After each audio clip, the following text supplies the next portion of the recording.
Hello, our Hebrew Nation. My name is Daria, and I would like to introduce the love of my life, my wife Aisha. Hello.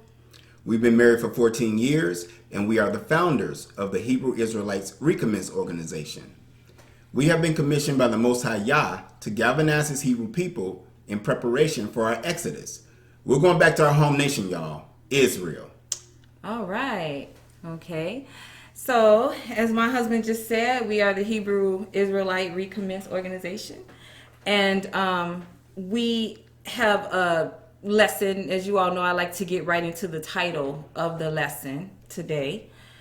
We will both be going back and forth throughout this lesson. It's very important that you all listen to this entire message. This lesson is life-changing for those who have an ear to let them hear. The title of lesson 12, we told you in the very beginning that our organization would do 12 lessons. This 12th lesson is about 4 to 5 parts. It's very deep. Give or take. Yeah, this is part 1, okay? Labeled Solomon's Gold. And so it's reparations now, okay? We want to talk about reparations. We told you the mission of this organization and what the Most High Yah has called us, has mandated us to do as His people, to galvanize and gather us and get ready for the second Exodus. Not just get ready, but we're going to Exodus, okay? So we want to talk about that. I just want to do a small recap. And as I say in every video, if this is your first lesson, you also need to go back and listen to our other lessons because we cover everything that we're about. And this is for our Hebrew nation in great detail in these lessons. And like I said, our language, when we say Hebrew, we're saying your so-called Black Americans, your so-called African Americans, that's a joke, your so-called minorities, all that. We are not those things. Hebrew is not a religion. It's our ethnicity first, okay? So whenever we're saying Hebrews, we're talking about your so-called black folks, okay? In the West Indies as well. Brazilians, all who ancestors came over on slave ships. That's who our people are. And the tribes, the 10 so-called lost tribes in Africa. Yes. The Igbo and the Lima, all of you, we talking to you, okay? So, who I just mentioned, Hebrews, the Hebrew nation, we are daughter Zion. If you need to know more about daughter Zion, go to lesson 5. We are the descendants of what the Bible calls virgin Israel. Daughter Zion, we're the ones that's in our land of captivity today. We're Israel. We're the chosen people of God. The 12 tribes of Israel. We're daughter Zion. You know how you have daughter Babylon? We are daughter Zion. Okay? Whenever the Bible mentions daughter Zion, he's talking about us, this current generation that has been so richly blessed to Exodus. Okay? We've been chosen to Exodus. For the second Exodus, you all, this is a great time to be alive. This is the best time to be alive in history because, like we have always heard of the stories of Moses and his works, and from the Isaiahs and from all these great prophets and our ancestors before us, they're stories to us on words on pages. But you are going to witness the hand of God live in 3D. Yes. In your time, just like a lot of us never thought we'll see a quote unquote black president, and he was a Hamite. He was not one of you. Just get that straight. But you saw it, and you saw how we galvanized. We had people crying. We had all this festive feeling going on. Well, you haven't seen nothing yet. Right. You have been born to reap the benefit of finally seeing your enemy fall at the hand of God. Mm-hmm. And it's going to be a rejoicing like the world has never seen. The best part is our liberation. Our liberation. And having our own nation. Having our own nation. Whew. With no Edomites influence, no Edomites in your presence. If you're gonna know what it feels like to be amongst just us. where you'll be able to have those communities where we are loving one another, we are doing business on the up and up with one another. And that is, we don't want to get in. I think that's going to be part 4 when we're talking about the promised land. Yeah. Okay, y'all, this is not a game. Okay, so we want to talk about this, the generation daughter Zion that has been chosen to Exodus. We also are the Church of Philadelphia. There are 3 churches in the book of Revelation, where there's 7 churches total, but it's 3 in chapter 3 that the Most High that was written. I'm sorry. And as I told you before, go back to Daughter Zion, lesson 5. That is not; those aren't actual churches. That represents the actual people. It's 3 of those churches in Revelation chapter 3 is for our current people today. We are the Church of Philadelphia. There's another church which is responding to the Gentiles, and there's another church that responds to the Hamites. I'm going to go over there in great detail in another lesson, but I just want to recap on the Church of Philadelphia. We are the Church of Philadelphia, Daughter Zion, that has been chosen to Exodus. Okay, if you could read Revelation, we're coming from the NLT version because that breaks it down the simplest when you're dealing with Revelation and visions. That way I can break it down to you. Okay, Revelation chapter 3, verses 7 through 10. Under the heading, The Message to the Church in Philadelphia. Write this letter to the angel of the church in Philadelphia. This is the message from the one who is holy and true, the one who has the key of David. What he opens, no one can close, and what he closes, no one can open. Listen, Daughter Zion, he's talking about us, and he's actually talking about our second Exodus. Okay, when he says this is the message, he was saying Jesus, this is the message from the one who is holy and true. And he said to the one who has the key of David. You all, the key of David is nothing but rulership. Okay, that's what David means. When the Lord referring to David in the Bible all the time, it means kingdomship, rulership. So he has the key. Jesus is coming with the key of David, which means coming with, basically, I'm coming to take back over through my people. The reign of Esau is over, and the reign of Jacob has begun. Exactly. And he said, what door I open, can't no one close. And what I close, can't no man open. He letting us know it's time. Okay, honey. Verse 8 continues. I know all the things you do, and I have opened a door for you that no one can close. You have little strength, yet you obeyed my word and did not deny me. You hear that? So he's saying, I'm about to open up a door for you that nobody can close. What else does this mean? Okay, this is not, remember I told you the Gentiles just wrapped Revelation up into one big event. They lied. Okay? No, this is us. This Daughter Zion. I'm about to open up a door for you that nobody can close. Okay? You know, we've been getting our butts kicked for 500 years. The door been shut, right? Yeah. We talking to us. And then it says, when he says, you have little strength because we're in captivity still. And he said, yet you have obeyed my word and not denied me as a group. I told you as a group, Daughter Zion, we've been getting teased by other nations. What are you all calling on God for? You in slavery. You in Jim Crow. You getting shot by the police. We never denied him. We never blamed God. Our ancestors did. They did despicable things. But we never blamed God as a group for our captivity. This before we even knew who we were. We also have been getting teased by other religious faiths. You're praying to a white Jesus. Yeah. The power is in the name, not the image that the Vatican spray painted all over his true image. Understand that. That's an error in your ways.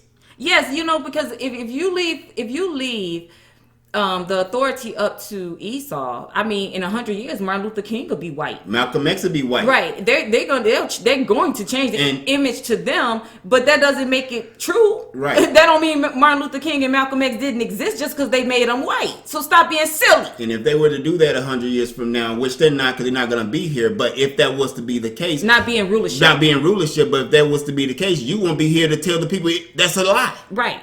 Exactly. Verse 9 continues. Look, I will force those who belong to Satan's synagogue, those liars who say they are Jews, but are not, to come and bow down at your feet. They will acknowledge that you are the ones I love. You hear what he's saying about you, daughter Zion? We're the Church of Philadelphia. What else do you think this means? You all? This is who he talking to. We're the Church of Philadelphia. He's not coming back for a church. He's coming back for a people. That's us. Okay, with the keys of David, with rulership. I'm about to take back over. And he's saying, I will force those fake Jews. Remember I told you that he's going to drive out the northern horde. Okay? He's going to drive out the northern horde. They're about to get out our land. It's about to be on. And the Lord's going to use us to speak the judgment and the plagues, and they're going to get out of there. Okay? He just said right here, those fake Jews, I'm going to put them out your land. Okay? And they, at the end of the day, they're going to have to come fall at your feet and acknowledge that I have loved you. Mm-hmm. Okay, verse 10, honey. Verse 10 continues. Because you have obeyed my command to persevere, I will protect you from the great time of testing that will come upon the whole world to test those who belong to this world. You see that when we say he coming, I already broke that down in other videos. He's already here. His spirit is already here. The Most High Yah has commissioned his prophets to get this work done. Right? Yes. As in the days of Egypt, I'm going to show you my miracles once again. He's already here. So he's not coming down in a cloud, you all, with a key of David. Stop being silly. We breaking down what this means. Okay? So I told you the word of God is locked, it's coded. And the more spiritual you are, the more it becomes unlocked. That's why you can read a scripture and not understand it. And 2 years later, pick up that same scripture and it makes total sense because you have grown and it became unlocked to you. That's why Jesus spoke in parables. It wasn't meant for everybody to get it all the time. It depends on what spiritual level you on. A lot of you all take these scriptures literally when it's coded. Jesus is already down here to assist. I've seen him, okay? His spirit, he's already in the earthly realm because he's ready to get this work done. You think we on here just talking? Really? And he always goes before the prophets to make the rough land straight. So by the time all we have to do is show up, play our position, and voila. And as I say every video, what do he need a chosen people for? If he was going to come down here and do it himself, there's no need for Israel. It's only one reason he has a chosen people. He loves the whole world. But he had to choose somebody to get his work done down here. He could have came down here easily himself the first time. He didn't have to use Moses, but he used Moses. Really? He uses his people. He could have came down here and ruled the first time with King David. He didn't have to choose David, but he chose David. He uses his people. That's why he has a chosen people. It's not because you're so special. So that's what this is. We are the Church of Philadelphia. He has returned. His spirit is down here. That's the awakening of the dry bones. How you think you finally understand now you're a Hebrew? You think that just happened? His spirit is down here waking us up. He's raised up his prophets, say, it's time to get this work done. Right? Exactly. Okay. So that is what I want to do a recap. Daughter Zion, Church of Philadelphia. He is so proud of us because we persevered. And as a group, we did not blame God. We could have easily blamed God. But when we got off the slave ships, we turned to the Most High. We've been calling on him ever since. And people been laughing at us, saying we were stupid and dumb. You and Cap, why are you all so spiritual, basically, as a group? And we also didn't fall for the banana in the tailpipe when they changed the image to white. We didn't say, oh, we're not going to worship Jesus because he white. Because he looks like our enemies, right? The power is in the name. I never really cared about an image anyway. Me either. And that doesn't have anything to because do. if you belong to him, you're gonna get into his word, and the word clearly states what his true image is. Right. So I don't care if what image someone puts in a church that they're bought with their money. I know that ain't the person that I'm praising when I go in my meditation in my prayer time. Right. And when we say, like I said, at the end of the day, all you need to understand is that we're Hebrews. And Jesus was a Hebrew, so it's pretty obvious that he was not white. So that is the people that go back and forth about they change the image as if Esau changed everything. He changed what everything. Else is new? He lied about everything. He lied about the actual true creation of the world and other things. Right. Why do you think when they found artifacts of giants, the Vatican come and confiscate all that evidence and it's never put out there in the media? Exactly. Because if you knew giants actually existed, the Bible is true. So I mean, we're not. I'm just saying, stop this ridiculous foolishness because you don't have an agenda. Going fighting back and forth over what color Jesus was. Listen, And basing your religious beliefs off things like that. that's stupid. At the end of the day, Jesus was a Hebrew. If he was a Hebrew, obviously he was not white. End of story. There's no need to discuss that no more. Let's deal with the real issue, Esau. And getting back home. How's that? Okay, they want to run around and talk about nothing because they don't have an agenda. And in the very fact that I walk in the office of a prophet, there's different. There's a difference between the office of a prophet and a prophet. The office of a prophet generally deals with the head of the snake. I don't get involved with all the sidetracking and all that stuff because my focus is always on the head of the enemy. That I'm just like David. I'm to cut off that head. And that is my mission, and I will not fail in my mission. Right. And you know, I hope that we don't sound boastful. What you need to understand, like I told you, we say our name is Daria and Aisha. We don't run around town saying we're prophets. We don't have business cards saying we're prophets and prophetess. No one has to call me by that. When you meet me, you just call me Aisha. You just call me Daria. Exactly. But when we doing our lessons, it's important that we state our position. Because that's the authority that the Most High gave us to be able to do this work. Yes. So we have to state who we are. As well as he knows my children will hear my voice. Okay. Enough said. So we talked about we're daughter Zion and we're the Church of Philadelphia. You know, as I told you, the Most High, he calls his people by multiple names, Jacob. You know, so now we're going to talk about Virgin Israel a little bit. It's important that we talk about our parent. Okay, Virgin Israel. The Bible calls our ancestors Virgin Israel. That was the very first Israel. From coming over from the first Exodus, having our own nation. That's what was our ancestors, okay? And so the Bible refers to them as Virgin Israel. I want to talk about how prosperous Virgin Israel was and their sins. See, you have to understand when you think about the curse of Deuteronomy 28, everybody always talk about how they weren't upholding the laws. Yes, they were doing despicable things. Number one, they were sacrificing their babies to demons, serving other gods like the nations around them. That was despicable, putting idols in his temple. But that wasn't enough even then to give the Most High us 500 years of hell. No. You know, they turned his son, Jesus, in to be killed. Okay. And they were killing all the prophets before they killed Jesus. They were terrible. Our ancestors did horrible things. And on top of it, we were the most wealthiest, prosperous nation in the world. And they had the nerve to act the way that they did. Yeah. And not to mention, a lot of people, this gets lost in history and in the text of the Bible, that even when they were doing these despicable things, even before they turned Jesus in to be killed, you have to understand the way the Most High operates. He operates in divine order and divine timing. So he gave them over 1,000 years to get it right. He sent his prophet and said, you know, I'm giving them some time to get it right. Which they were trying to kill. You're right. So it's not like he just one day said, you know, I'm tired, I'm finna just do this. No, he gave them 1,000 years to turn back to him.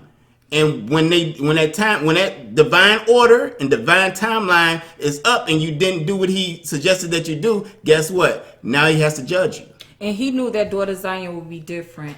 He predicted that about you. Go to lesson 5 about us. That's why we're chosen for this Exodus. Okay, he knew daughter Zion would do things differently than that of their ancestors. He said, I'm going to refine them through the fire of affliction. And he said, they're going to remember who I am. And I'll be a sanctuary for them, even in their land of captivity. So for you Pan-African brothers talking about we came over, we were serving, we had African spiritualism before the slave ship. Listen, we did. And that's the very reason our butts went into slavery anyway, because we were worshiping the other nations, gods, and idols. We were in the west coast of Africa, and we still were picking up their despicable practices. And that's why we got the work the way that we did. So I don't know why you'd want to go back to that, but okay. Well, now we want to talk about, we're talking about Virgin Israel and how prosperous they was. Let's talk about one of our kings, which is in our title, which is King Solomon. We all know that he was the son of David. Okay. Honey, if you can turn to 1 Kings chapter 3, verses 4 through 13, we're going to read. Now, what I want you all to understand about this is, okay. Go ahead. Okay. Chapter 3, verses 4 through 13, under the heading, Solomon asked for wisdom. Verse 4, the king went to Gibeon to offer sacrifices, for that was the most important high place. And Solomon offered 1,000 burnt offerings on that altar. At Gibeon, the Lord appeared to Solomon during the night in a dream. And God said, ask for whatever you want me to give you. Solomon answered. Okay.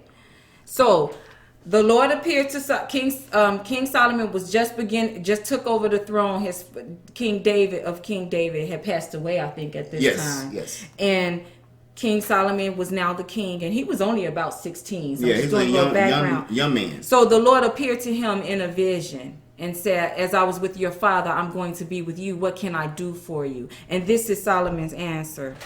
Verse 6 continues. Solomon answered, you have shown great kindness to your servant, my father David, because he was faithful to you and righteous and upright in heart. You have continued this great kindness to him and have given him a son to sit on his throne this very day. Now, Lord, my God, you have made your servant king in place of my father David. But I am only a little child and do not know how to carry out my duties. Your servant is here among the people you have chosen, a great people, too numerous to count or number. Verse 9 continues. So give your servant a discerning heart to govern your people and to distinguish between right and wrong. For who is able to govern this great people of yours? Okay, so Solomon gave his answer. The one thing I ask of you to give me is wisdom, because we were such a wealthy nation already, right? And so we want to talk about the Lord's answer to Solomon, because this is very important. This is about our lesson, okay? So I need you all to stay with me. This is extremely important, my people. Okay, go ahead. Verse 10 continues. The Lord was pleased that Solomon had asked for this. So God said to him, since you have asked for this and not for long life or wealth for yourself, nor have asked for the death of your enemies, but for discernment in administering justice, I will do what you have asked. I will give you a wise and discerning heart, so that there will never have been anyone like you, nor will there ever be. Verse 13 continues. Moreover, I will give you what you have not asked for, both wealth and honor, so that in your lifetime you will have no equal among kings. Wow. I'm gonna read. Can you read that last part when he says both wealth and honor? Verse 13. Moreover, I will give you what you have not asked for, both wealth and honor, so that in your lifetime you will have no equal among kings. There you go, you guys. Here's the key right here. This is our ancestor, King Solomon. The Lord said, not only because you asked such a thing that pleases me for wisdom to serve your people, he said, not only that, I'm going to make you the wealthiest king that of your lifetime. There will be no other king as wealthy as you. Okay? Let's talk about Solomon's wealth. This is coming back to us, you all. You all stay with me here. Where are we at, honey? 23. Okay. So, how much gold did Solomon get? And when you go back and you do the studying and all the scholars, even in biblical money, he was getting $40 billion per year from all the nations around him. Yeah. They would bring homage. We ran things then. Israel, they would bring it to Jerusalem. $40 billion, that's in biblical money. And today there will be the trillions. $40 billion per year in gold and silver for 40 years. Yes. It's a lot of gold. It's a lot of money. Keep that thought. 40 billion in gold per year for 40 years. This was our king, okay, for Virgin Israel.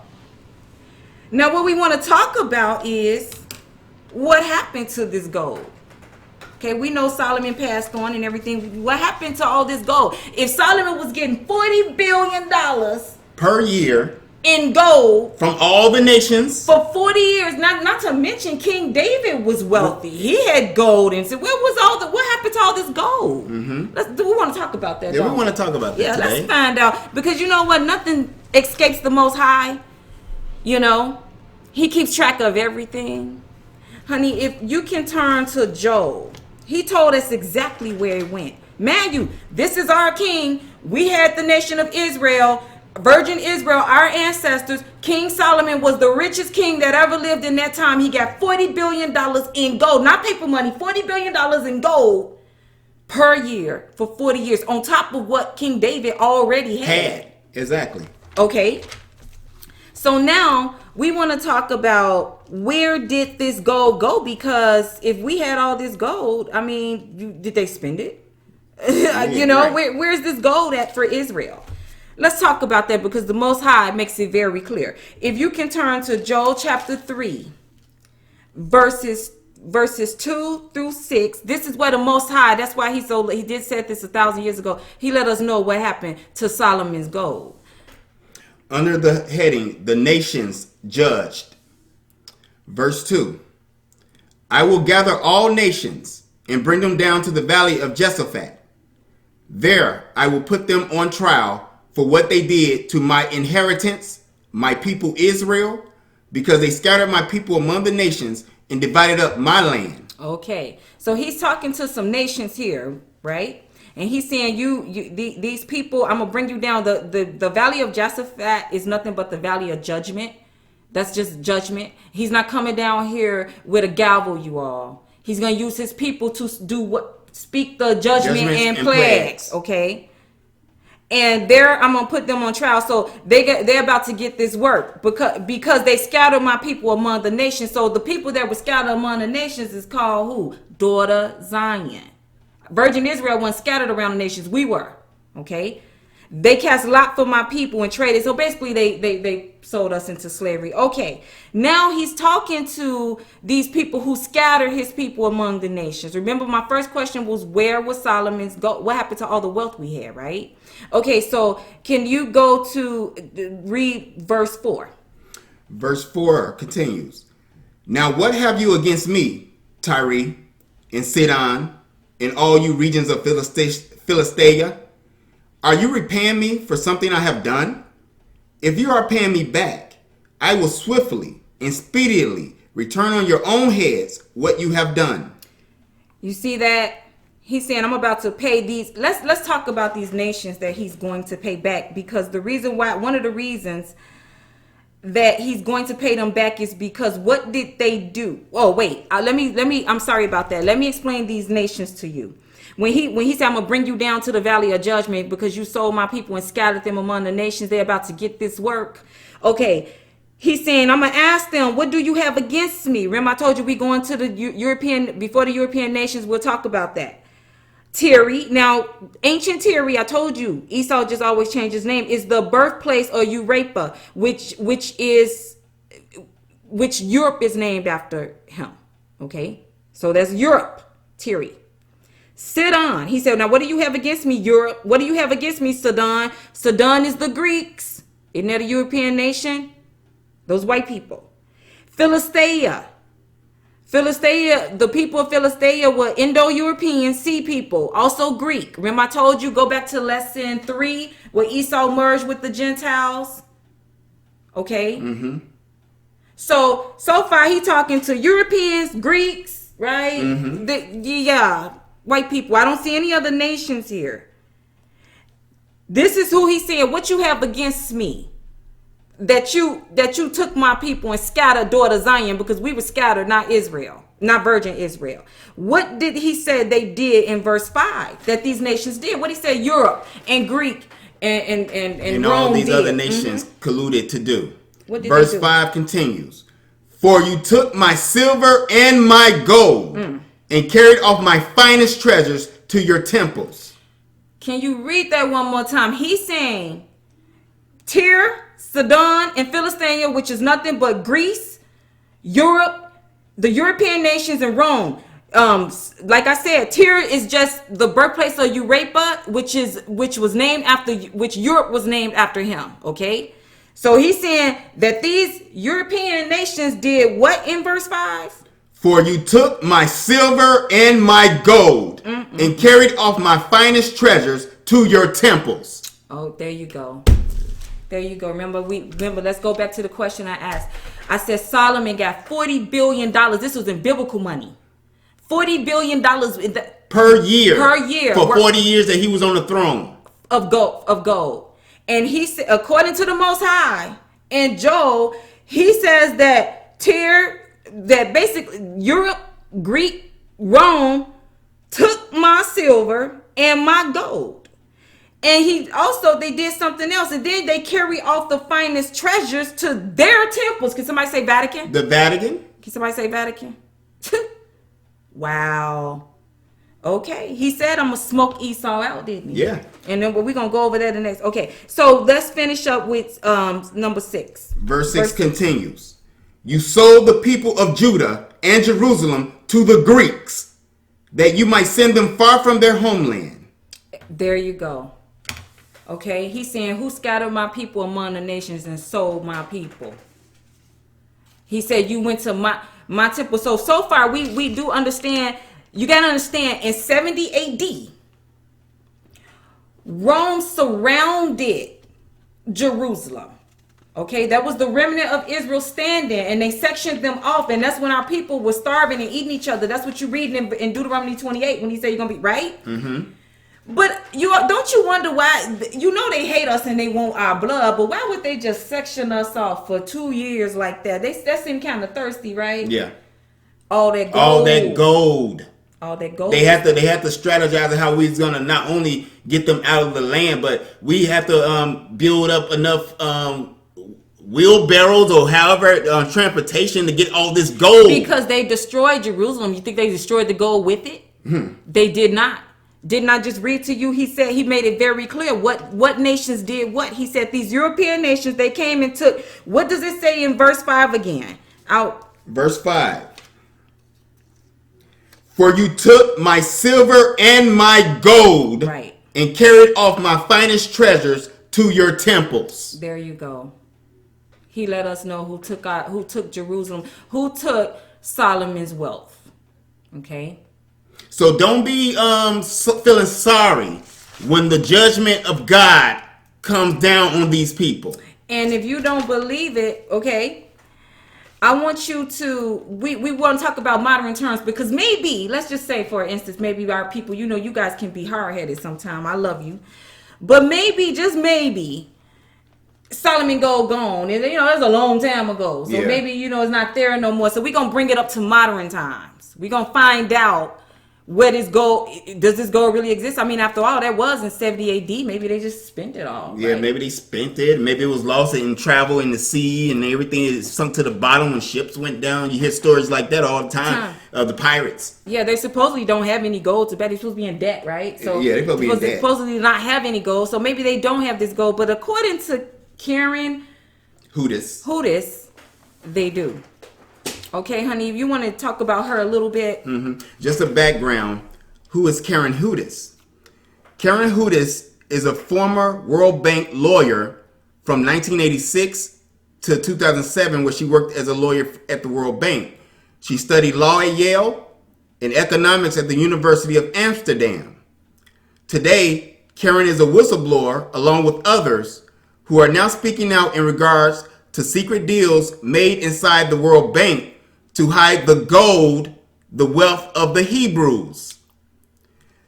That they labeled this gold with terms such as the world's wealth, the people's wealth, and or benefit for humanity. Exactly. So we want to, you don't believe me, right? You think this gold, okay, so The European nations came, and according to Joel, he said, "You took my silver and my gold, and you took my treasures, my finest treasures, and carried it to your temples, which is nothing but the Vatican." Okay, you took my silver, and he's saying, according to the Karen Hudson, the World Bank, this gold is still there.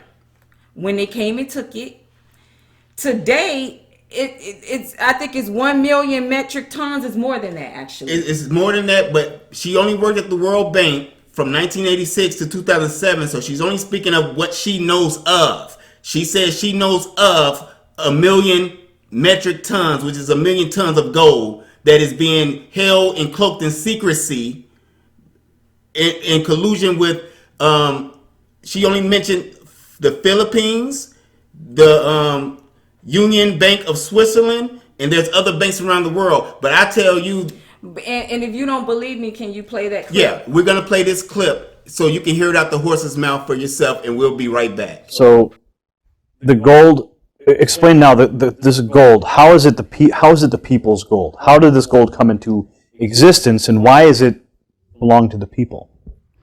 That's a very good question. This is gold that started out in Solomon. So the gold, explain now that this gold, how is it the people's gold? How did this gold come into existence, and why is it belong to the people? That's a very good question. This is gold that started out in Solomon. So the gold, explain now that this gold, how is it the people's gold? How did this gold come into existence, and why is it belong to the people? That's a very good question. This is gold that started out in Solomon. So the gold, explain now that this gold, how is it the people's gold? How did this gold come into existence, and why is it belong to the people? That's a very good question. This is gold that started out in Solomon.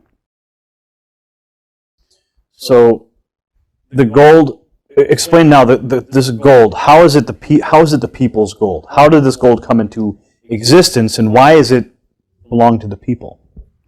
That's a very good question. This is gold that started out in Solomon. Okay. Did you hear that? Where did this gold originate from? What'd she say? Solomon. Okay. And this gold, 1 million metric tons of gold. It's 2 or 3 tons of this. She don't even name all the places. You gotta understand, $40 billion for 40 years in gold is a lot of gold. The European nations came, took down Jerusalem and according to the Most High, you took my silver and my gold.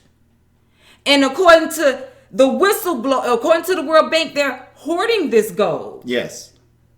Okay, remind you, supposedly daughter Babylon don't have any money. Exactly. They don't have any money to back gold.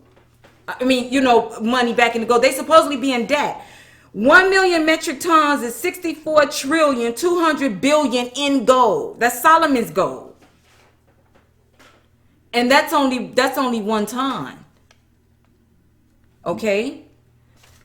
I want you to... And before we go a little further, as I stated in the previous video that we posted, I said it's very important to look at Public Service Announcement Part 1, Esau's Puppet Masters, then look at Public Service Announcement Part 2, Esau's Puppets, because a term that in both of those videos you may have heard once or twice, repeatedly, is the gold standard. So I'm just going to give you the meaning of the gold standard, which in 1913, Esau's Puppet Masters, that's when they took that away, went away from the gold standard and started printing monopoly money. Mm-hmm. Paper money. Paper money. It means whatever they say it means. Mm-hmm. If they print 10 on it, it means it's worth $10. Okay, the gold standard is the system by which the value of a currency was defined in terms of gold for which the currency could be exchanged. The gold standard was generally abandoned in the Depression of the 1930s.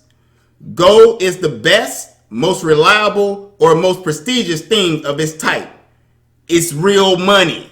And let me just break this down for you all. Can I just break this down? Just give me a few minutes here. Let me explain something to you all. Listen, these people got our shit, okay? They stole our gold. That came from us, from Israel. They're hiding it. And they're telling the world that they're broke, okay? Let me explain something to you.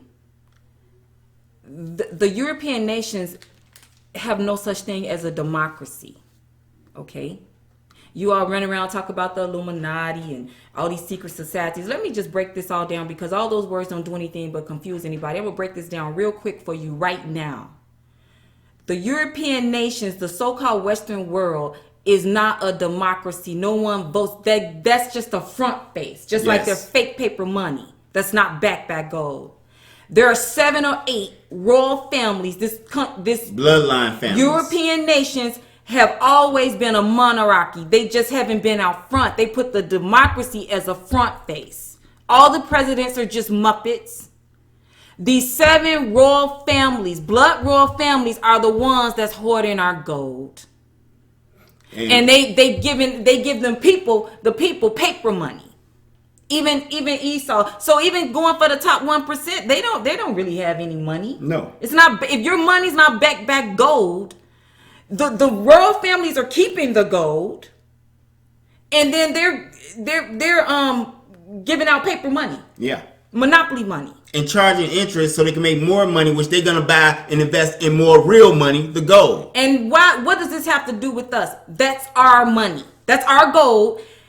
And when we tell you as an organization that we going up before the European nations, that's what we talking about. We don't want their puppets. We don't want the puppets, the ambassadors who represent the nations who sit in that seat that look like the Supreme Court or something. No. Bring us. Bring us the heads of those 7 bloodline families. Give us our shit. That's who I'm talking to. I'm going to the head of the snake. I don't deal with your little puppeteers. When we say we're going before the European nation, we're calling out the bloodline families. The 7 who run it. Because they have our gold. You have our shit, and we getting it back. And if you don't get it back, guess what? You're gonna get that work. Well, see, they're gonna have to get some plagues and judgment. See, I told y'all this is not just about drug plagues. These little no.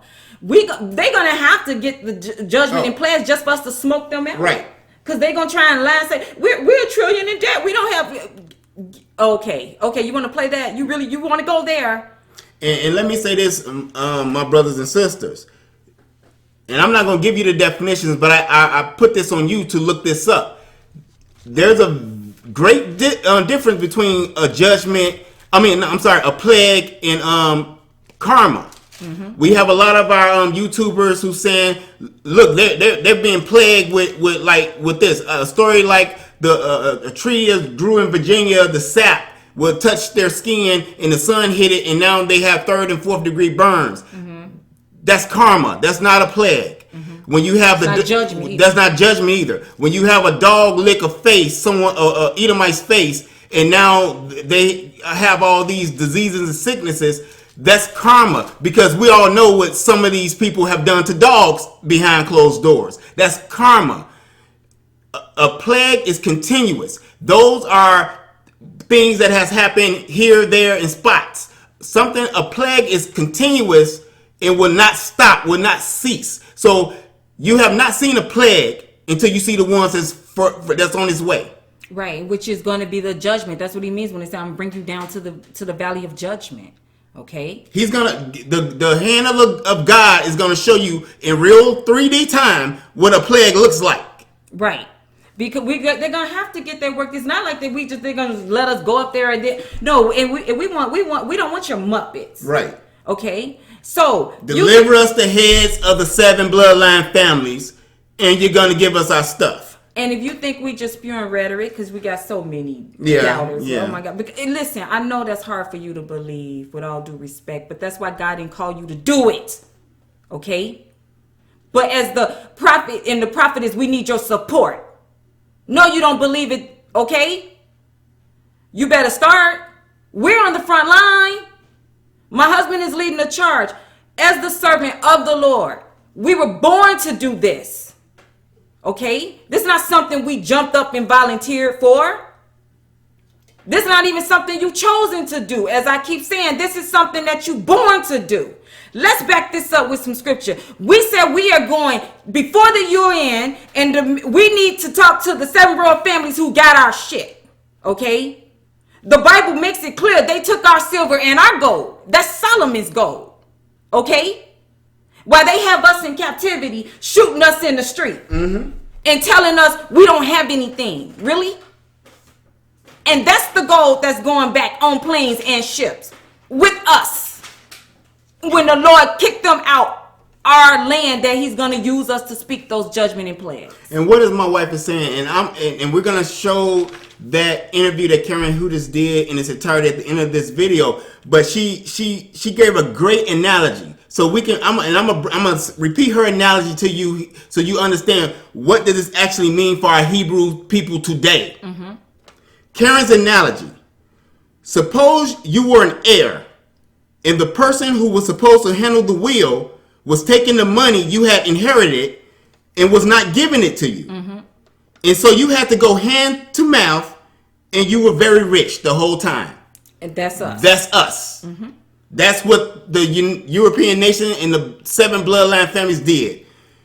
They took our inheritance, made us to believe we were poor and never had nothing, while they lived off our wealth, the gold of Solomon, while we had to go live in hand to mouth, but we were very rich the whole time.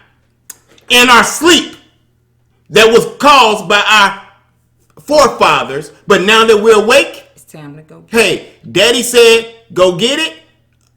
Okay, Daddy, I'm finna go get it. It is what it is. And let's back this up with some scripture as the servant of the Lord. Okay, so I want to read Isaiah. Okay, we backing this up with scriptures. See, let me tell you something. This is not a game. We in real time, you all. Stop playing. Okay, we in real time. Support the prophet and that God has put on the front line. This is not a game. It's time for the second Exodus. Unless God is a liar. Let's back this up with scripture. You don't believe they got our gold? Okay, you know they have our gold and silver. We already went over that in the word, how he said, you took my gold and silver, the European nations, right? Now, I told you our stuff is hidden in different secrets, under bunkers and all that. Let's get some scripture to back this. And he says, I'm going to choose a servant to go get it. Isaiah 45, verse 1 through 3, honey. The scripture states, this is what the Lord says to his anointed, to Cyrus, whose right hand I take hold of, to subdue nations before him, and to strip kings of their armor, to open doors before him, so that the gates will not be shut. Remember Revelation 2 also for the church of Philadelphia. He going to open up doors. That's why he talking to someone from Daughter Zion. He going to open up doors before him so that gates will not be shut. Okay, what is he going to do for the servant that he calls to go against the enemy on behalf of his people? Verse 2. Verse 2 continues, I will go before you and will level the mountains. I will break down the gates of bronze and cut through bars of iron. What that means is I'm going to prepare the way for you. I've already seen it. Okay. Now, why he said he got to do all this for his servant to, what does verse 3 say? I will give you hidden treasures, riches stored in secret places, so that you may know that I am the Lord, the God of Israel, who summons you by name. There you go. In verse 4 say, for the sake of my servant Jacob. He talking about Israel. He talking about daughter Zion. He calls us Jacob. He said, I'm going to give you riches stored in secret places. What you think he talking about? He said, the European nations came and they took my silver and my gold and carried off my finest treasures to their temples. I'm calling a servant. Go get it. For the reign of Esau has ended, and the reign of Jacob has begun. Okay. We're going to get ready and close, okay, because we do have that video that we do want you all to see in its entirety at the end, okay. talking about, they call it humanities money. That's not humanities money. That's Hebrews money. That's Solomon's money. This is what I want to talk about, honey, and I'm going to give it to you. Listen. We are getting ready to close with our agenda and everything. Well, we've been talking about that the whole video. Listen to me, my people. We are Hebrews first. Now, I know that the Black Empowerment Movement say black first and all of that, and that sounds real cute.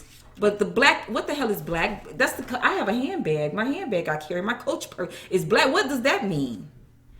Stop being silly. I am so tired of you all referring to yourselves as black, African American, and minorities. What the hell is wrong with you? Hebrew Israelite. Read my lips if you can imagine saying it. Is not a religion. Yes, our history is the Bible, but you can be a Hebrew atheist. It's still not going to get you, stop you from getting shot by the police. They hate you because you Hebrew. You are a Hebrew first. You're a Hebrew before you became a Christian. You're a Hebrew before you became a Muslim. You're a Hebrew before you are a woman, a man. You are a Hebrew. It's an ethnicity. This goal that the Lord is sending us to galvanize our people as you support the prophet and the prophetess that he has put on the front line. This goal is for Hebrews. And if you can't even admit that you're a Hebrew, which is the 12 tribes of Israel, do you get it? Yeah, I get it. No, I'm saying, do you get the inheritance? This is our do you get your inheritance of your gold in your land? You're denouncing your heritage when you don't acknowledge your ethnicity. You're a Hebrew. God, Jesus is judging your heart. This is not one of them things to jump the bandwagon when you see the prophets winning and Esau is falling. Then you say, oh, it must be true. Every time you call yourself black, African American, you denouncing your inheritance. We're going back to Israel. Hebrews live in Israel, okay? Hebrews. Hebrew. Stop being silly. It's your ethnicity. Why is that so hard for these people to understand that? Hebrew is your ethnicity. I heard someone in the chat room the other day, and she got on and she said, oh, I know I have some Hebrews here in the chat room. Yes. You know how dumb that sounds? Yeah. All of them were Hebrews. As if you're not a Hebrew yourself. Exactly. Or that everybody in the room was a Hebrew. Is black folks. Your so-called black folks. We Hebrews. Mm-hmm. You act like you get a choice.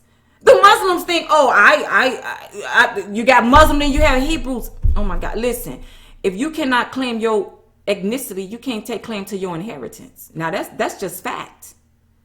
He gonna come back for a people who not even admitting that they're a people? Does that make sense? It doesn't. He coming back for the Hebrew nation. He not coming back for black people. Africans are black. 3/4 of the world is dang on near black. We have some Indians that's blacker than us.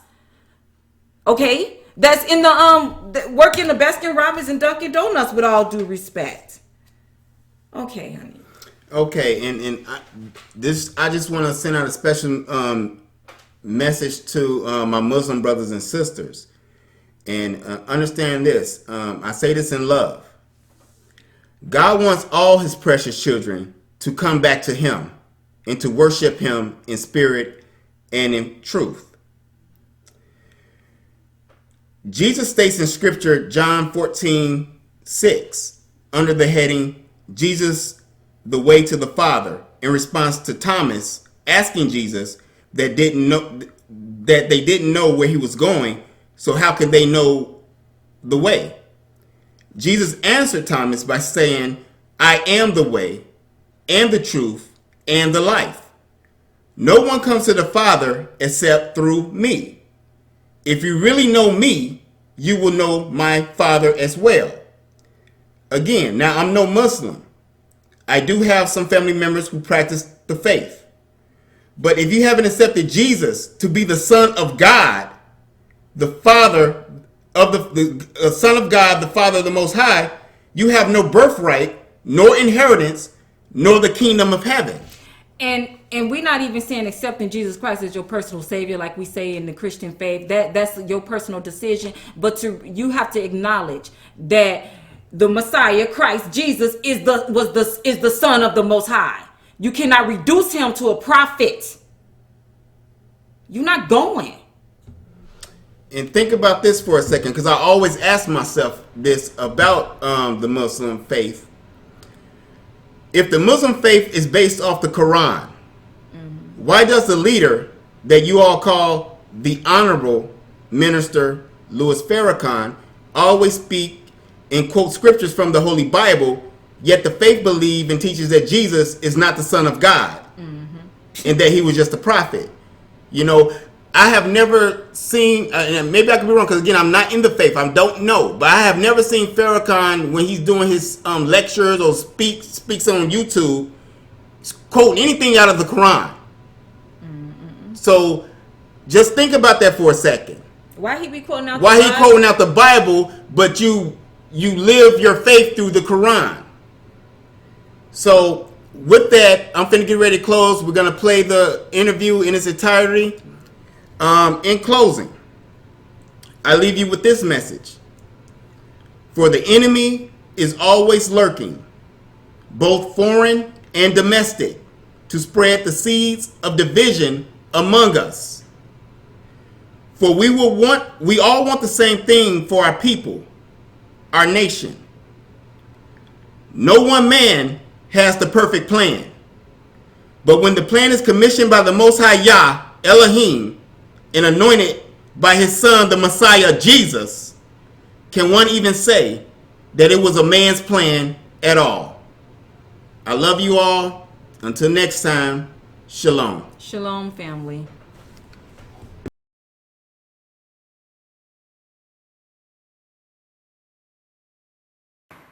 Are American families having budgets squeezed by a multi-trillion-dollar coalition of bankers? The dollar has fallen in value, taking away spending power of the poor and middle classes. This has been happening at an ever-increasing rate since 1913. Items that cost $1 before the First World War now take $50 or more to purchase. As more currency is printed, their value declines in what some political observers claim is due to, in part, policies of not just the Federal Reserve, but the World Bank. This has caused some investors to put their money into digital currencies, including Bitcoin. And that commodity did take a hit after Mt. Gox, a trading firm, reports $500 million missing from its accounts. However, the digital currency has rebounded, being up over 17% in just the last few days. Karen Hudes studies law at Yale and economics at the University of Amsterdam. She worked in the legal department of the World Bank from 1986 to 2007. Today, Hudes is among a new generation of whistleblowers. She travels around the world informing the public about the secret deals happening inside the World Bank.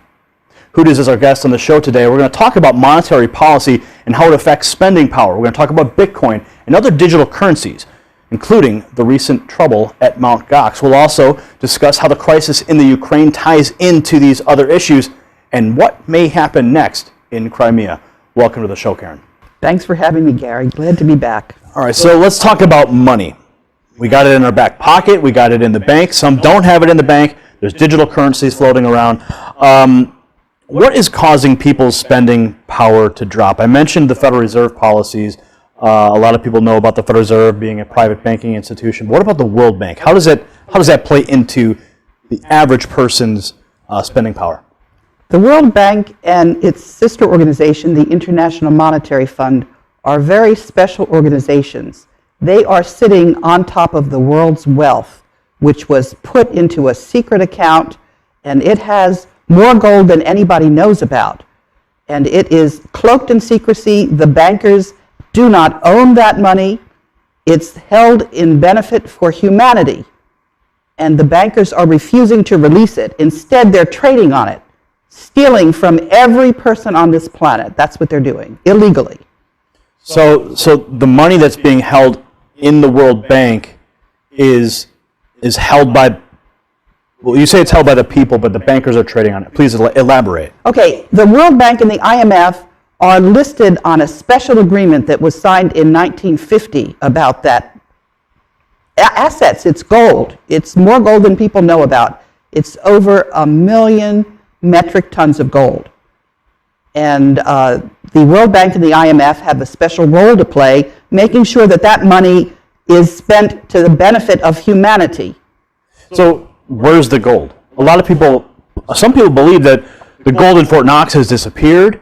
That's been in question for many years. Congressmen have attempted to get an audit of the gold in Fort Knox. So 1 million metric tons of gold is not something you can just hide. Where would you say that gold is being stored? 400,000 metric tons are in the Central Bank of the Philippines.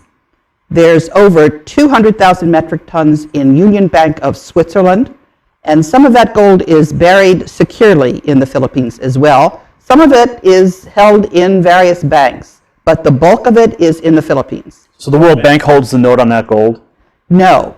It is in a special trust account that was set up by Ferdinand Marcos, and the authorized signatory is a German banker lawyer by the name of Wolfgang Struck, who also lives in the Philippines. So what are they doing with the gold then? They're just sitting on it? That's exactly right. And the reason that they're doing that is because they have funny money, they have paper money, and they're using that funny money to charge interest on every single country's currency. That's just a scam. There's no reason for that. So if they're holding this money, they're charging interest, or they're holding the gold, they're charging interest on this gold. How does this affect the average person and their dollar, the Federal Reserve, spending power, that type of thing? It has a profound impact. It's the best way to explain it is like an analogy. Supposing you were an heir, and the person who was supposed to handle the will was taking the money you had inherited and was not giving it to you. And so you had to go hand to mouth, and you were really very rich. So the gold, explain now this gold, how is it the people's gold? How did this gold come into existence, and why is it belong to the people? That's a very good question.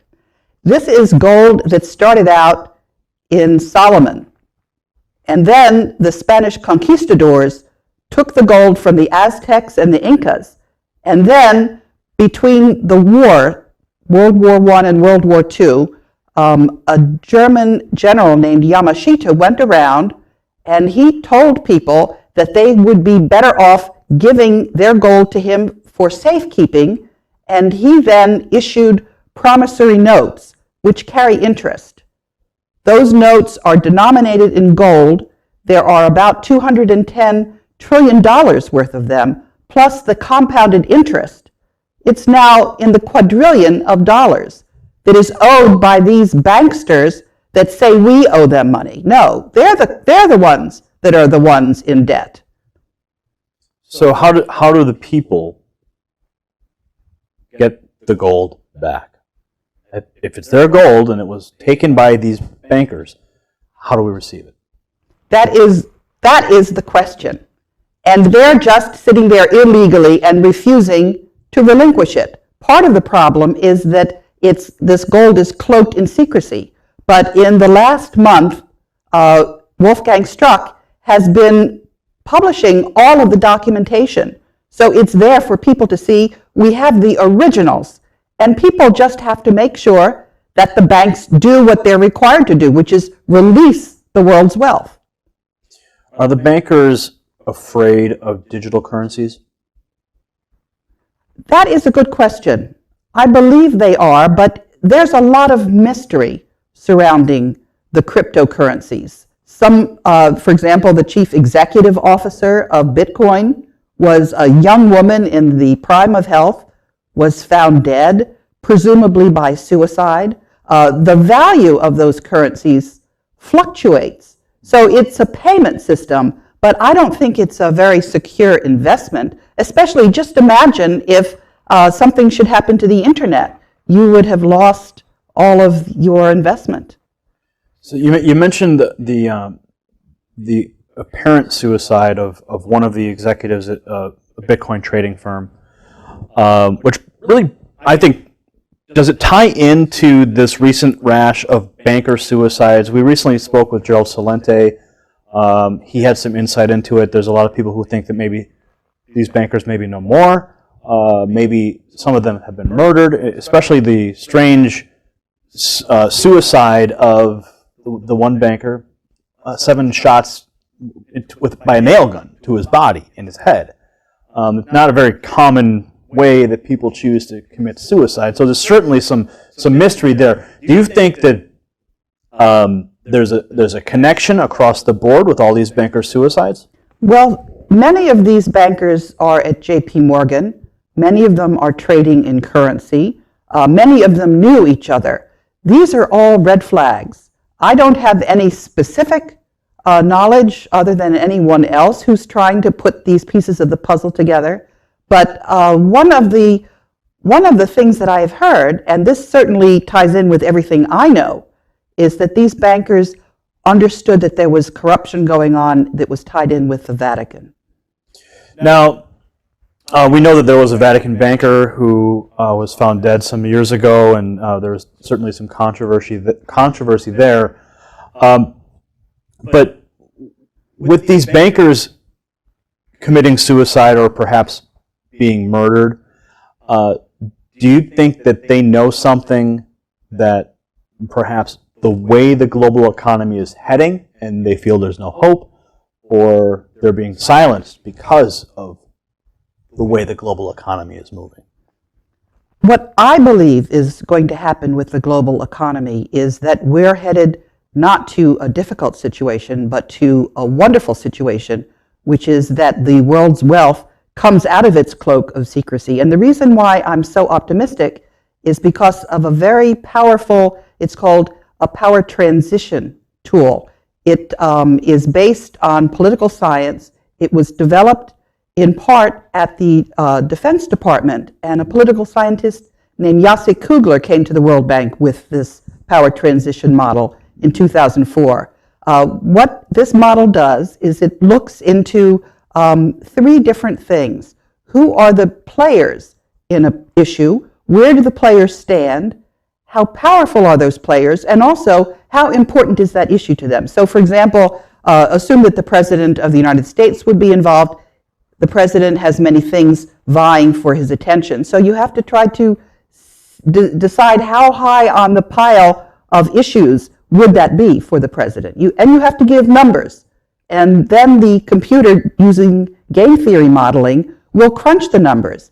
And when that model gets into a disagreement with the intelligence analysts, the model wins hands down. It has a 90 to 95% accuracy rate. And in 2004, I modeled rule of law at the World Bank, and that model told me that the President of the United States would not be able to just handpick the President of the World Bank, which was something called the Gentleman's Agreement that had been in existence for 66 years. And I warned the Treasury Department that we were going to lose the Gentleman's Agreement based on this model. And that's what actually happened in 2010. Jacek Kugler used this model to talk about the power transition between the West and the upcoming economies like China and India, the emerging countries. Mm-hmm. And what this model showed was that if the United States could maintain its alliance, mostly with Germany, and would also continue to be allies with Russia and with Japan, that the emerging economies would wait for another century before they would emerge. And what Jacek Kugler had warned was, he said that if, for example, what happened in the war with Iraq, if the United States would do something which would alienate Germany as a very strategic ally, that we would land in a currency war. And so based on that model, you can see how stupid it is for the United States to be alienating Russia, which is a strategic ally. Well, we're seeing that for sure. That's occurring now in the Ukraine and over the Crimea. But you mentioned that this program would provide the optimism that you see for the global economy. There's a lot of people that might disagree with that because they're looking at economic indicators that say, money's being printed too quickly. QE1, QE2, QE3. and even with the emergence of Bitcoin as a trading medium, a lot of people are putting hope into that. I mean, there's a significant growing number of young people, computer geeks, investors who think that this digital currency holds the promise. Even Ben Bernanke, as he was leaving the Federal Reserve, said that he thinks that these digital currencies do hold a level of promise. Do you agree with that statement? No, I absolutely do not. I think it provides flexibility. Mm-hmm. But where we are right now is we are at a fork in the road. And that is, we can have honest, solid currency, like what President Kennedy was doing 10 days before he was assassinated. John Kennedy had signed something called the Green-Hilton Agreement. Is this the same as the Executive Order 11-11-11-0 that issued the U.S. notes? Is that what you're speaking of?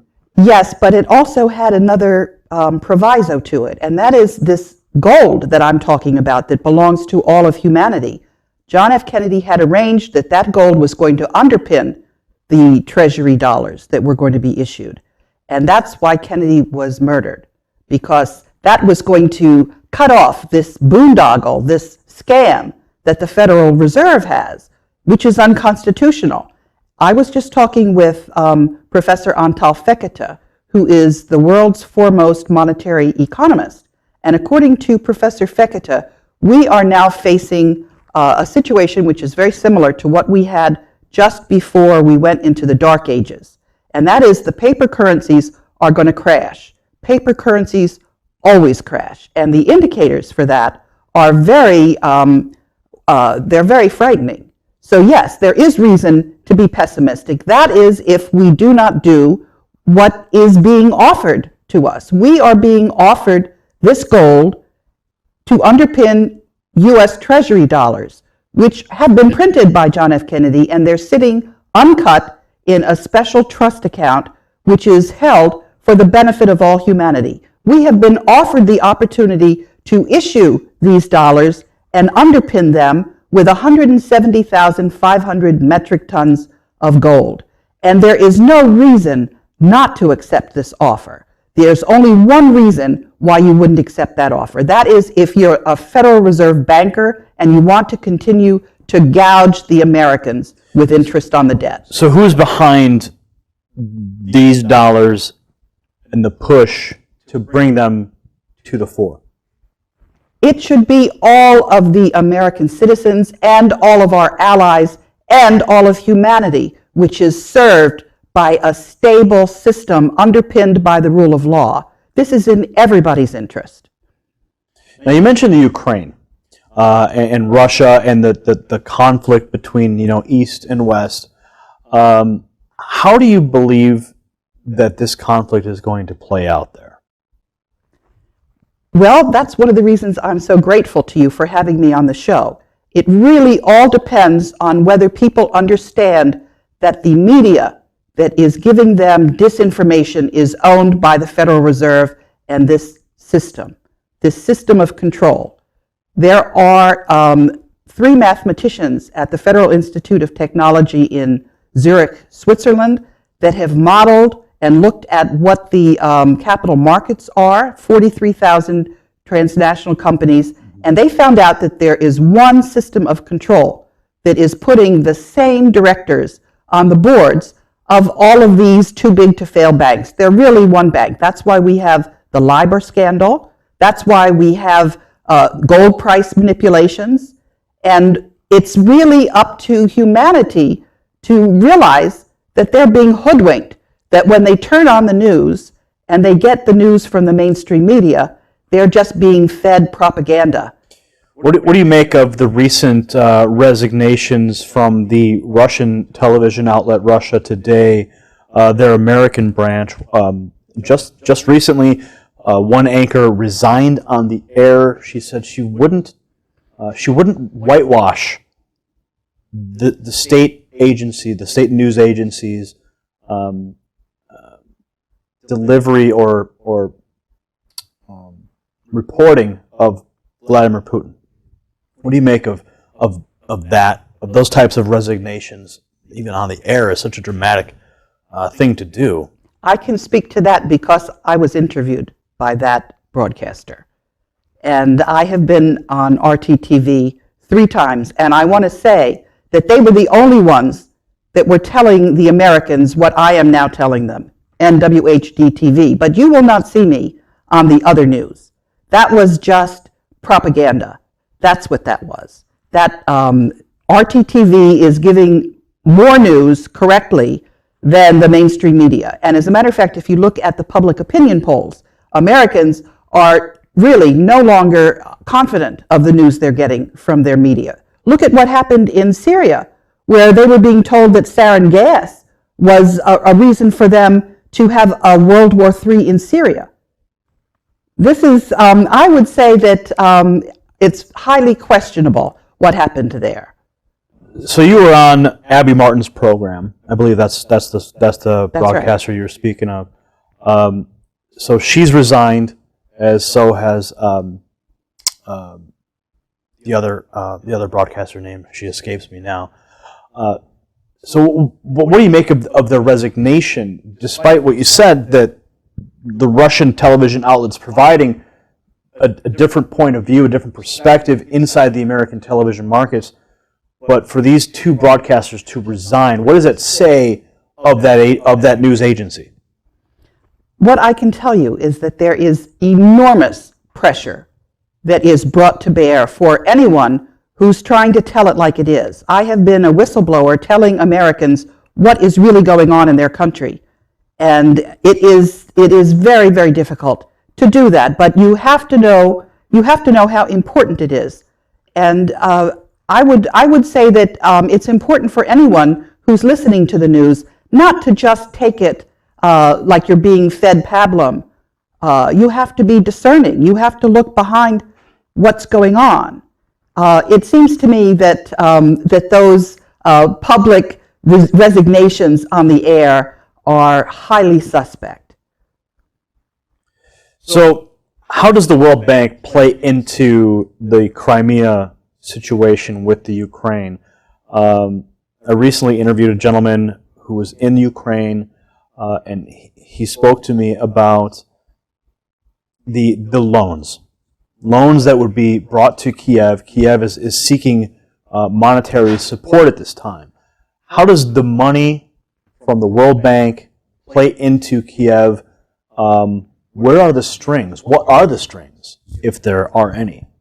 You have to look at what else was being offered to Kiev. The Russians were offering very favorable terms on debt to Kiev.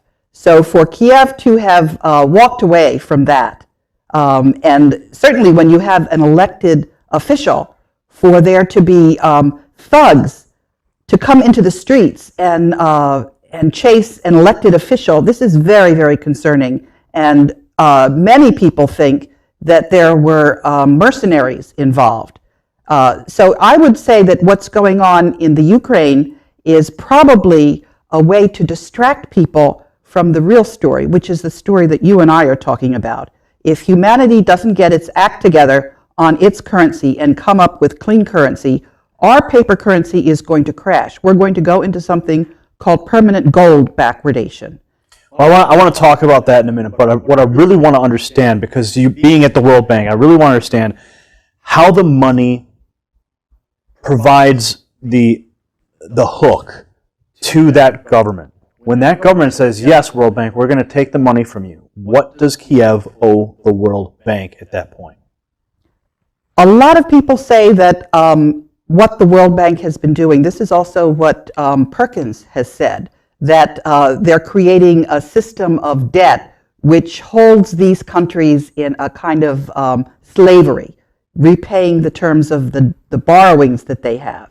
And I believe that there's a lot of truth in that.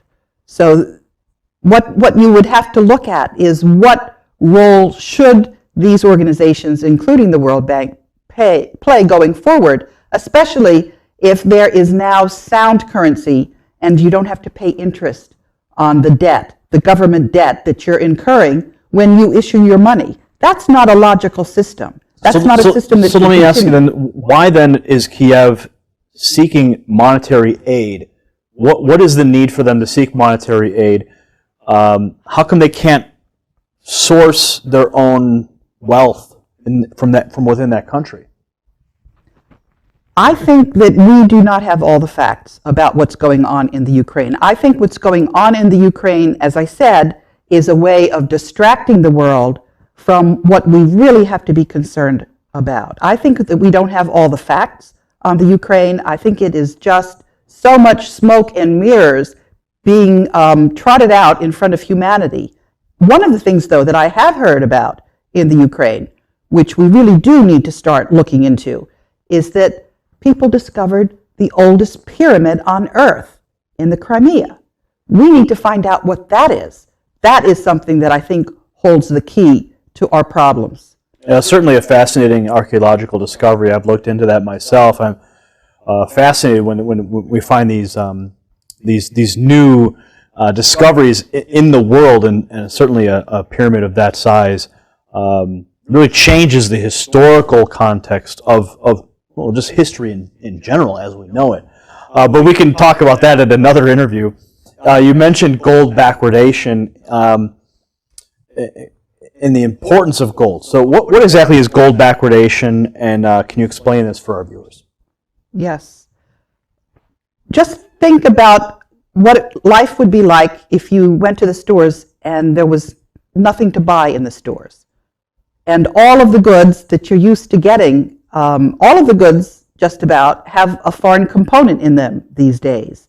If we didn't have any way to pay for our trade, we would go into a tailspin, and that would just spiral down. All of the economies are very much interconnected, and we cannot run the risk that we cannot finance international trade. That is the risk that we're actually running. And the way you can quantify this is something called gold backwardation. And that is, if you try to buy gold today and you have to pay a premium for it, and the price of gold for immediate delivery is more expensive than the price of gold for future delivery. When that happens, that's called gold backwardation. And what that means is that people are starting to hoard gold, because gold is something very special. I know that people say you can't eat gold. Why would you consider it to be important? But the thing about gold is that it has been used through our entire history as currency.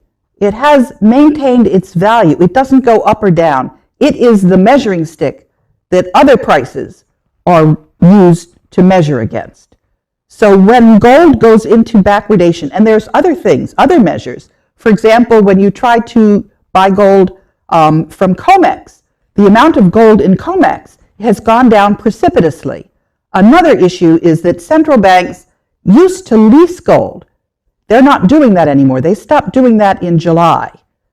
These are all danger signals. As Professor Antal Fekete said, we are on red alert. What do you make of the recent banking moves that would restrict money, U.S. dollars, going overseas, especially Chase Bank, limiting international wire transfers for their clients or their customers?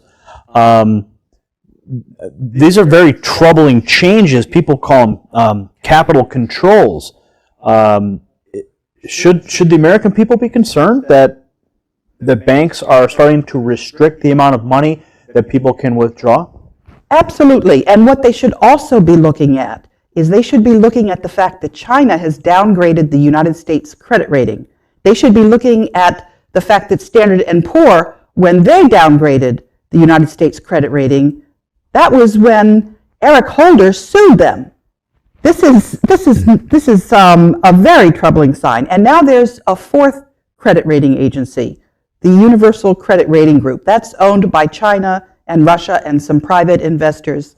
And they're about to take a very hard look at the credit rating for the United States. And it's not going to be a brilliant rating. I can tell you, because I have been informing these agencies about the dishonesty and corruption that I witnessed when I was inside the World Bank, and the fact that they were fiddling with the books at the World Bank And when I went to the auditors, KPMG, and tried to inform the audit team that was looking at the World Bank's books, their assistant general counsel prevented me from telling them this. When the Government Accountability Office, that's the government auditor, tried to look at the World Bank books, which is under a study that was asked for by 3 senators, Senators Lugar, Leahy, and Bai. The World Bank stonewalled GAO and refused to collaborate. And then when the Congress appropriated money to the World Bank for a capital increase, which, by the way, has not been dispersed because the World Bank did not comply with the conditions. One of the conditions was that the effects of retaliation against whistleblowers should be eliminated. That wasn't done. And I bought a World Bank bond, and I sued the World Bank, and I sued KPMG for its false auditing. And this lawsuit was settled by 188 ministers of finance.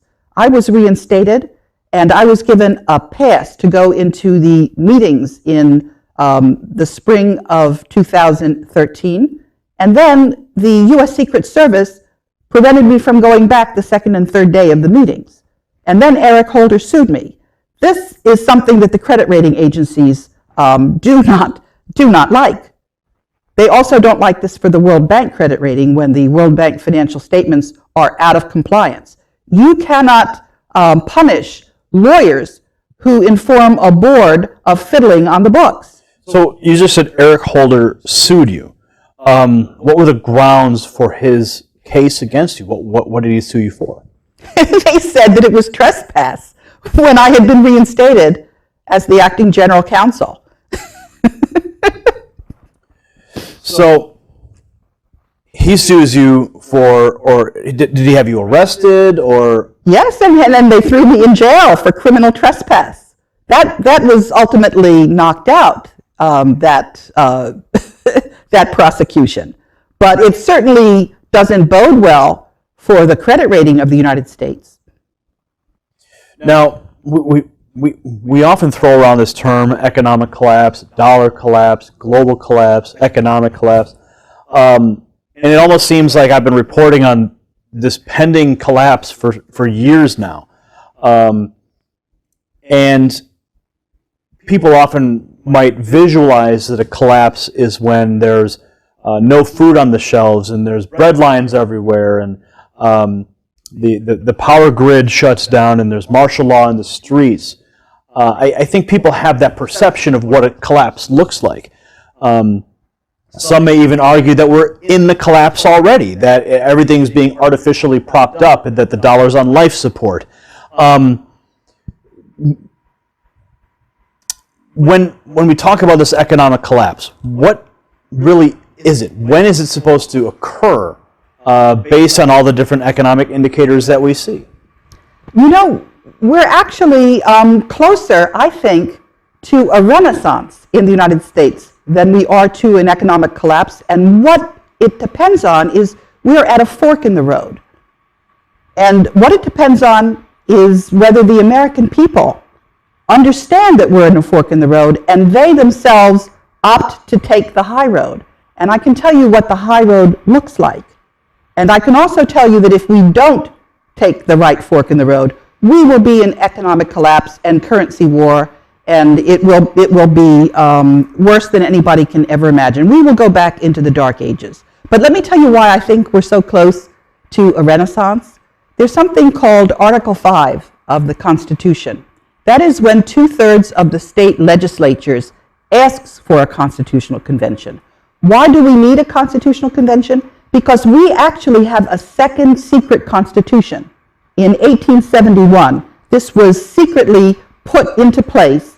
Many Americans know about it, but more Americans don't know about it. The reason this happened is because when Benjamin Franklin was negotiating the Revolutionary War debt, he got rescheduling, and it was going to fall due in the 1870s. And when that debt fell due and we couldn't pay it, that's when the bankers gave us a second secret constitution. They turned the United States into a corporation.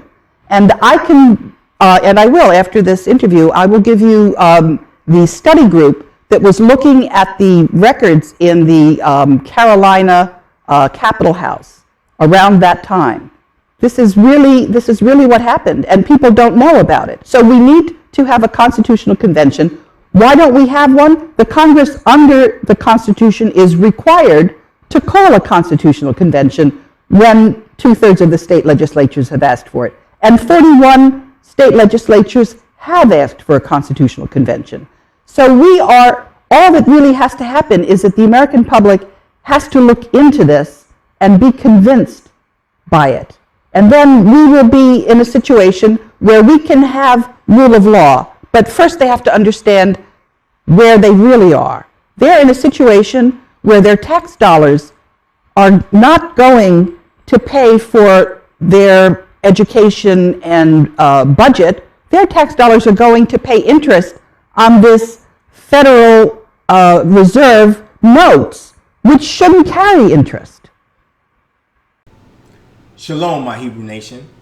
I want to thank you for listening to the video. And as always, I urge you to share it on all your social media platforms with all Hebrews. You can also visit our website at www.thiro.org to learn more about our mission and to donate towards the fulfillment of God's agenda. What is the agenda? Your donations will in part help the channel grow by supporting the business operations, but mainly and most importantly, funds will help us go before the United Nations to collect our reparations. Again, my name is Daria, and I am the servant of the Lord that the scriptures speak of in Isaiah 49. For I know that I have not come to convince you, but rather to fulfill a mission I was born to do. I walk in the office of a prophet and have been spiritually anointed by the Most High Yah. For Esau's reign is over, and the reign of Jacob has begun. Like many of the biblical prophets before me, such as Moses, they were given armor bearers, as referenced in scripture, Micah 6:4. Moses' armor bearers came in the form of his sister Miriam and his brother Aaron. I have been most honored that God has sent my Miriam and Aaron in the form of my beautiful and God-fearing wife, Aisha, who's also a prophetess. In closing, the time has come to begin the process of divorcing ourselves from this country and preparing our mind, heart, and souls to flee Babylon. We cannot go anywhere without money or land. The Lord is going to use me to drive out the Gentile northern horde currently squatting on our land by speaking judgments and plagues. Daughter Babylon and the European nations will be plundered, and we will collect our reparations and return home. To my Arcturian Council light workers scattered throughout the four corners of the earth, assigned to assist and guide me in the completion of this mission, I say to you, I'm here. I'm ready. Let's do this. Shalom.